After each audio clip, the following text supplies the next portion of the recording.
Hello students and welcome back to English Literature a Click Away. So we are going to start with Geoffrey Chaucer and his poem that we have in the syllabus, the Canterbury Tales. Now since Geoffrey Chaucer and Canterbury Tales cannot be completed in a single video, we are going to divide it in two parts. And starting with something about Geoffrey Chaucer. Geoffrey Chaucer is said to be the greatest English poet. So much so that he is called the father of English poetry, grandfather of English novel, and he was so great that he was the first poet to be buried in the Poets' Corner in the Westminster Abbey. An author, philosopher, alchemist, astrologer, and he was the first of moderns, and he is also regarded as the national poet of England. Some of his important works, the Book of Duchess, the House of Fame, Troilus and Cresside, the Legend of Good Women, and one we have in a syllabus, the Canterbury Tales. Chaucer's work revolved around some prominent themes like courtly love, sin, romance, corruption in Christianity, patience, and social class. His work mainly reflected the situations in the 14th century. As he was born in 1340s in London, this period was full of political, social, religious, and literary activities. The democratic tendency spread over like wildfire, trade and commerce expanded, and hence the common man became important. The women were considered inferior with no literary freedom. In fact, the lower class women were hardworking and illiterate, whereas the upper class women showed excess of delicacy. There was child marriage and dowry system, and women were sold, and all these situations are reflected in Chaucer's work because Chaucer was a realist. Coming to the language of Chaucer, it is said Chaucer found English as a dialect and left it a language. Hence we have an age by his name, Age of Chaucer. English language was standardized and the southern Northumbrian Kentish disappeared from the literature, and the East Midland dialect became the language of universities. Canterbury Tales, although written in Old English, laid the foundation of English language. Chaucer, who was influenced by Dante, Petrarch, and Boccaccio, is regarded as the father of modern English. It is said that Chaucer's poetry is for ears, not for eyes.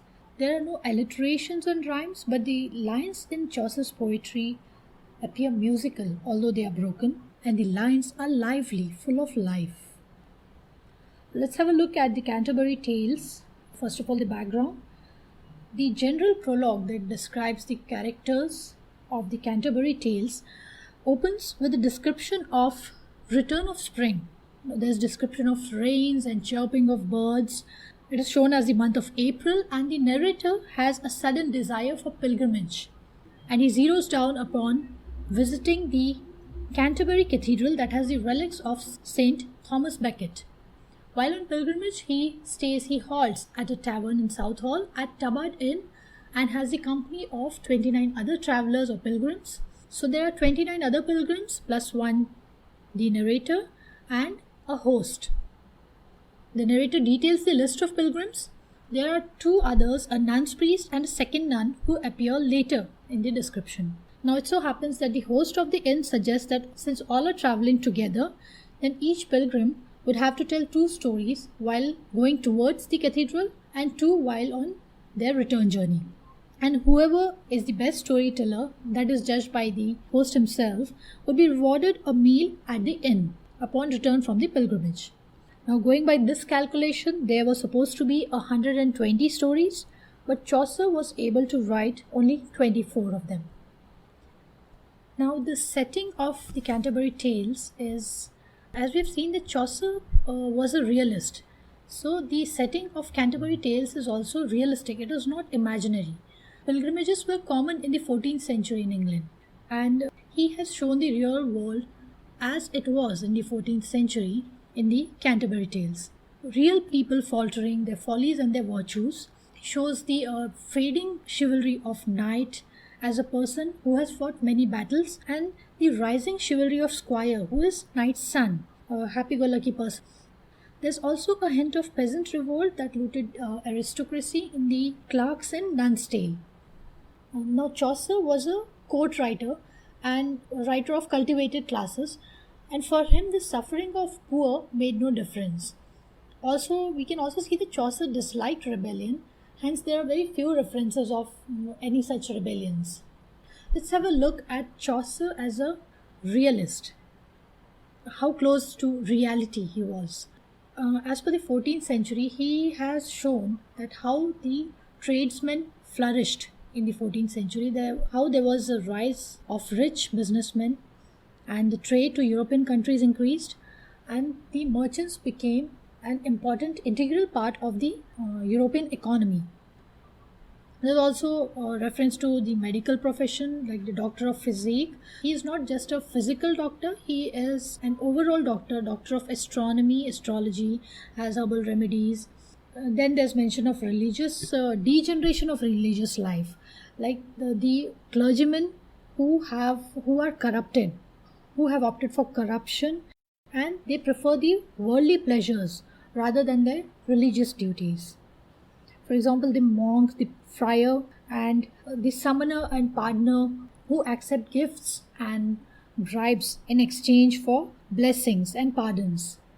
The only clergyman that has been shown as a faithful person is the parson. Now, coming to the realistic view of women's condition in the 14th century, there's a bitter attack on women in the Nun's Priest tale.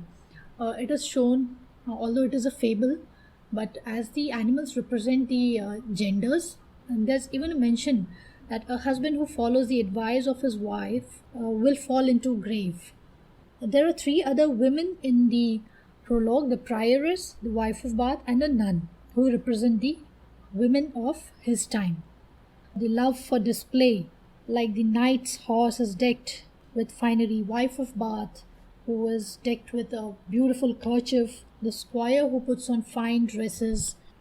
Chaucer's work shows the emergence of Renaissance and emergence of a new humanistic way.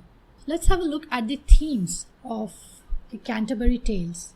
The main themes would be Christianity. Now, since it is based on the background of a pilgrimage, so Canterbury Tales takes place during the religious pilgrimage.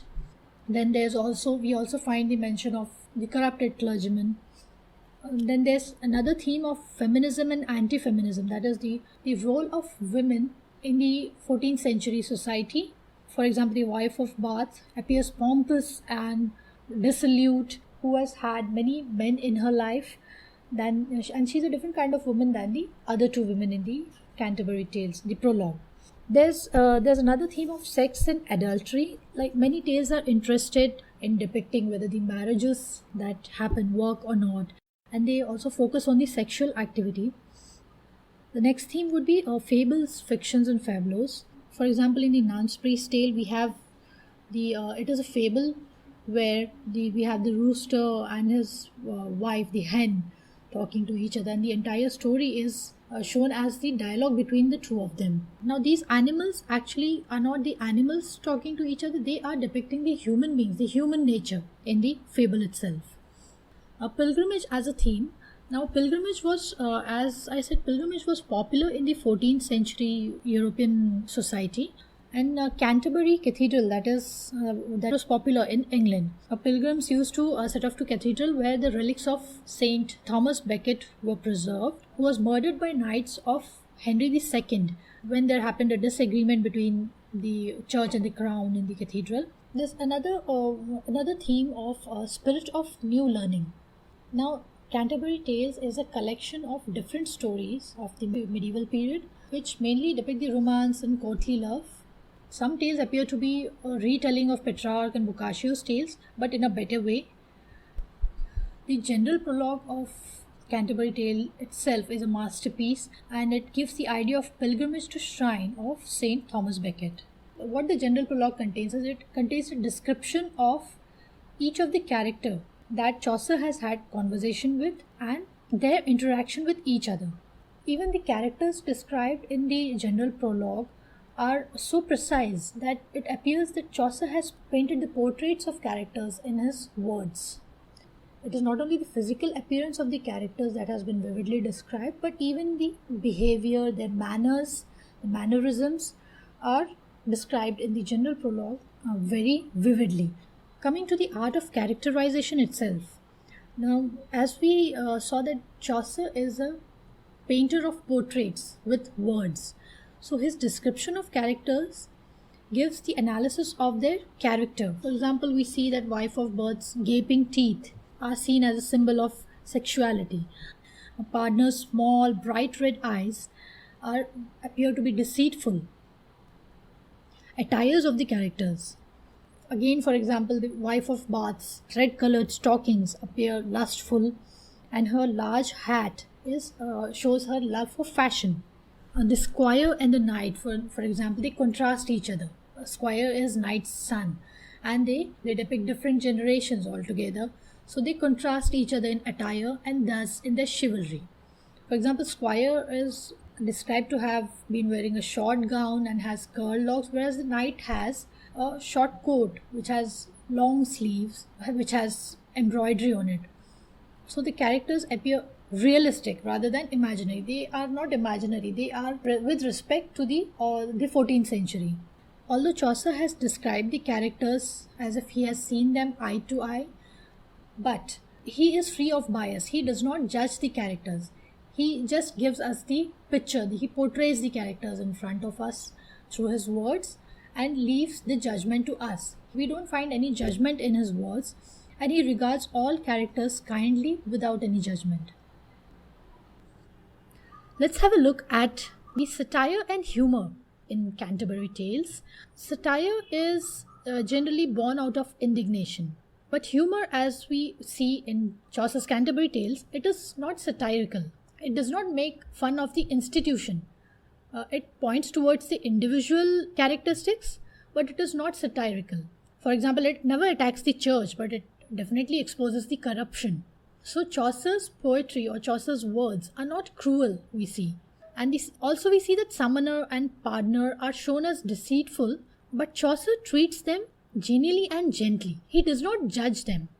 We also see wife of Bath, who is presented in a humorous manner, but in spite of the fact that she has had 5 husbands and is looking for the 6th one, Chaucer does not judge her, neither does he morally indignate her. Same is the case with Friar, who's been married many times, but yet he is the pillar of order. So when you go through Canterbury Tales or the General Prologue, you can appreciate Chaucer's humour as not stinging, or it is not satirical. Hence, Canterbury Tales is the most mature work where the group of pilgrims and the host are the most merriest and humorous group of people. We find humour in Canterbury Tales, even in the setting, in General Prologue, in characterization. There's humour in the comments that are given by the pilgrims on each other's stories. So Chaucer is a poet of man. He's a poet of humanity. His humour is spontaneous and is not meant to judge the characters. So to conclude, we can say that Canterbury Tales represent the 14th century society as it was. Chaucer was a court writer, but he represented the common man of 14th century. Although we see there's less of inclination towards the poor, the suffering of the poor, there's very minimal. Chaucer is a jovial and humour-loving poet. He is rightly the father of English poetry, who brings light to the gloomy 14th century. So in the next part, that is part 2, we will be looking at the characters and the nun's priest tale in particular. So stay tuned.